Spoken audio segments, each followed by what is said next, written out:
Good morning everyone. আজকের lesson টপিকও কিন্তু good morning মান। কে দৌড়াচ্ছে? আমি অদিক, আমিও তোমার সাথে পড়াবো। ঠিক আছে, এই দেখো আমি তোমাদের একটা ছবি দেখাচ্ছি।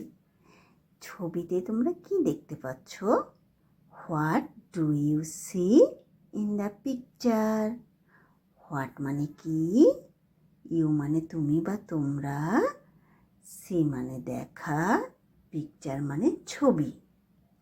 এরপরে রয়েছে হু আর দে। হু মানে কে বা কারা, দে মানে তারা, তারা কে বা কারা। আমি বলবো, এখানে আমরা একজন মহিলা এবং কিছু ছেলে মেয়েকে দেখতে পাচ্ছি। এবার আমি এটা ইংরেজিতে বলবো। I C a woman and some children. তারা হলো শিক্ষক এবং শিক্ষার্থী। দে আর টিচার অ্যান্ড স্টুডেন্টস। আমি একজন স্টুডেন্ট। আমি বড় হয়ে একজন টিচার হতে চাই। Good bye, see you again. আবার দেখা হবে।